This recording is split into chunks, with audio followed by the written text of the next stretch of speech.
Hello भक्तों, राधे राधे। आप सब कैसे हो? भगवान से प्रार्थना करती हूँ कि सब अपने घर में राजी खुशी और खुश रहें। आज 11 अगस्त है 2023। तो आज परमा एकादशी है। इसके परमा एकादशी भी कहते हैं और इसे कमला एकादशी भी कहते हैं, यानी कि अधिक मास। जैसे 2 सावन है तो उसे अधिक मास बोलते हैं और मल मास भी बोलते हैं।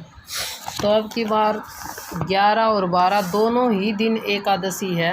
11 को गृहस्थी जीवन वालों के लिए है और 12 को सन्यासी लोगों के लिए है। तो आप इसका व्रत करना चाहें तो कर सकते हैं, वरना पूजा पाठ करके आप कहानी सुन लेना। इससे भी आपको अधिक फल प्राप्त होता है, घर में सुख शांति समृद्धि बनी रहती है।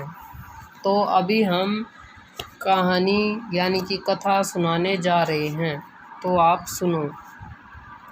राजा युधिष्ठिर ने पूछा, हे जनार्दन, मल मास के कृष्ण पक्ष की एकादशी का क्या नाम है? इसके व्रत की विधि तथा महत्व विस्तार से वर्णित कीजिए।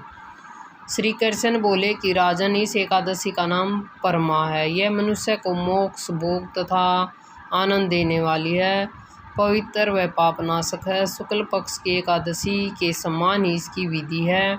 भक्तिपूर्वक नरोत्तम भगवान का पूजन इस एकादशी में करना चाहिए। यहाँ पर मैं एक मनोहर कथा जो काम्पलिय नामक नगर की है और जैसे मैंने सुना वैसे ही तुमसे सुना रहा हूँ। इस नगर में सुमेधा नाम का एक अत्यंत धर्मात्मा ब्राह्मण रहता था। उसकी पवित्रता नाम वाली स्त्री अत्यंत पतिव्रता थी, परंतु भाग्यवंश वह अत्यंत दरिद्र थी। अनेक मनुष्यों से भिक्षा मांगने पर भी उसको भिक्षा नहीं मिलती थी। इसी कारण भली प्रकार भोजन वस्त्र और रहने को उचित स्थान तक भी नहीं था। कई दिन वे केवल उपवास ही कर लेती थी।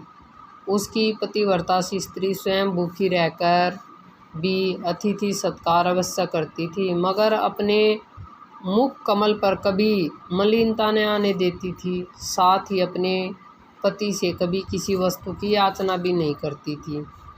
इसी प्रकार अपनी स्त्री के दुर्लभ शरीर एवं घर में अन्न का अभाव देखकर सुमेधा एक दिन अपनी स्त्री से कहने लगा कि हे प्रिय, यदि मैं किसी श्रेष्ठ मनुष्य से धन मांगता हूँ तो मुझको कोई कुछ देता नहीं। मैं क्या करूँ, कहाँ जाऊँ? धन के बिना घर के कार्य सिद्ध नहीं होते, अतः मुझको विदेश जाने की आज्ञा दे दो। पति के दुखपूर्ण वचन सुनकर वह सुंदर नेत्रों वाली स्त्री नेत्रों में आंसू भरकर तथा दोनों हाथ जोड़कर बड़े विनम्र भाव से अपने पति से कहने लगी कि हे स्वामी, यद्यपि मैं कोई विद्वान पंडित नहीं हूँ, फिर भी आपकी आज्ञा से कुछ कहना चाहती हूँ, जिसमें कि मैं आपकी और अपनी भलाई ही चाहती हूँ। क्योंकि विपत्तिग्रस्त मनुष्य सर्वदा यही कहते हैं कि मनुष्य को जो कुछ मिलता है पूर्व जन्म का दिया हुआ ही मिलता है। बिना दिए चाहे शरण के सुमेरु पर्वत भी चले जावें। यानी कि अगर वो कहते हैं ना कि धन में हाथ में आई हुई लक्ष्मी वापस चली गई, होता है ना कई बारी कई आदमियों के साथ, तो ये वही कहना चाह रही है। वहाँ भी कुछ नहीं मिलेगा। अपने पूर्व जन्मों में मनुष्य विद्या धन या भूमि जो कुछ भी दान देता है वही इस जन्म में पृथ्वी पर मिलता है। ब्राह्मण ने जो कुछ भाग्य में लिखा है वह किसी जगह भी नहीं मिल सकता।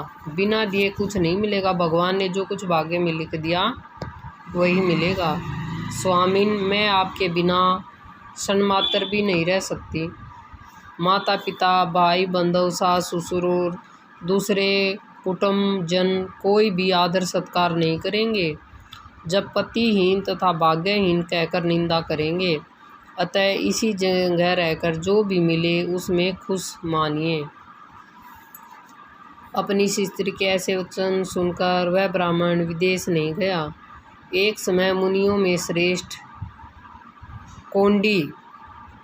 कौंडिन मुनि भाग्यवंश वहाँ पर आ गए।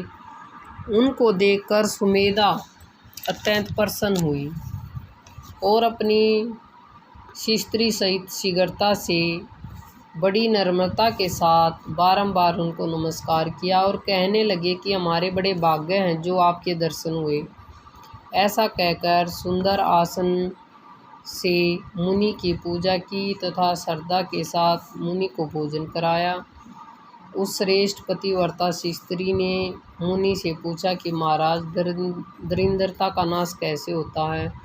बिना दान किए हुए भी धन, विद्या, स्त्री और दूसरे पदार्थ कैसे प्राप्त हो सकते हैं?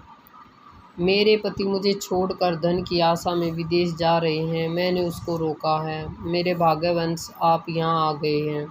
अतः ये महामुनि, कृपा करके कोई ऐसा उपाय, व्रत, तीर्थ या तप बतलाए जिससे हमारा यह दुख या दरिद्रता दूर हो सके। उस सुशीला के ऐसे वचन सुन अपने मन में सब पाप, दरिद्र और दुखों का नाश करने वाली उत्तम व्रत का विचार कर मुनि कहने लगे कि हे सुशीले, मल मास के कृष्ण पक्ष की भगवान की अति प्रिय भक्ति देने वाली परमा नाम की जो एकादशी है, तुम उसको श्रद्धापूर्वक व्रत करो। उसके करने से मनुष्य धन धान्य से संपन्न हो जाते हैं। विधि पूर्वक व्रत और रात्रि को नृत्य, गीत आदि करके जागरण करना चाहिए। इस व्रत को सबसे पहले कुबेर जी ने किया था। तब श्री शिव जी ने प्रसन्न होकर उनको धन का स्वामी बना दिया। फिर अपने पुत्र को बेचने वाले राजा हरिश्चंद्र ने किया, जो अपना खोया हुआ राज्य, ऐश्वर्य तथा स्त्री पुत्र को पुनः प्राप्त किया। अतः तुम भी इस व्रत को करो।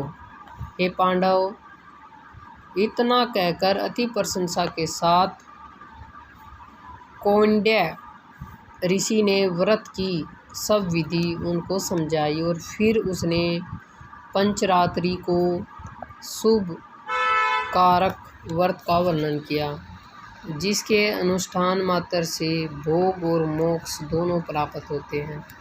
उन्होंने कहा कि परमा एकादशी के दिन प्रातःकाल नित्य क्रम से निवृत्त होकर यथाशक्ति पंचरात्रि व्रत करने का नियम करें।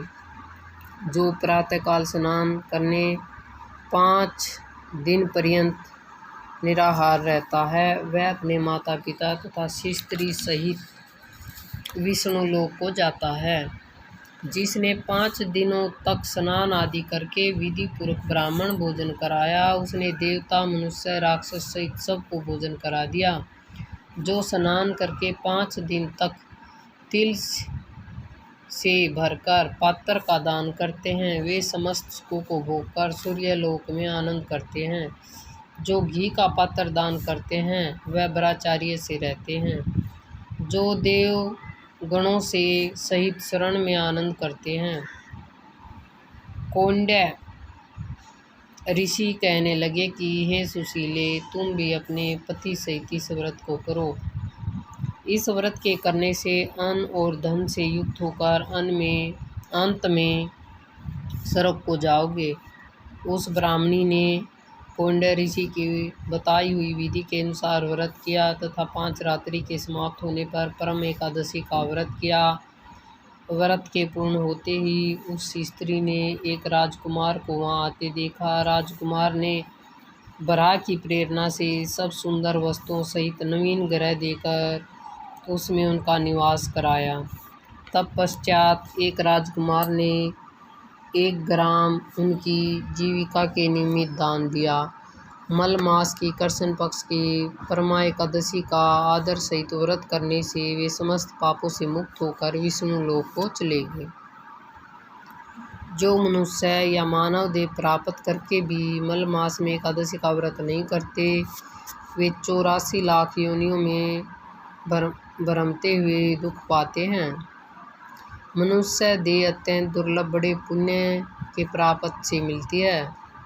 कृष्ण भगवान द्वारा कहे हुए इस महत्व को सुनकर राजा युधिष्ठिर ने अपनी पत्नी तथा भाइयों सहित एकादशी के व्रत को किया।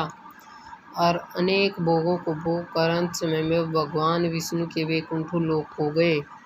सूत जी कहते हैं कि और भी जो कोई मनुष्य मल मास की एकादशी को विधि पूर्वक और श्रद्धा से पंचारात्रि व्रत करेगा, वह इंद्र के समान भोगों को भोग कर अंत में तीनों लोकों में वंदित होकर विष्णु लोक को प्राप्त होगा।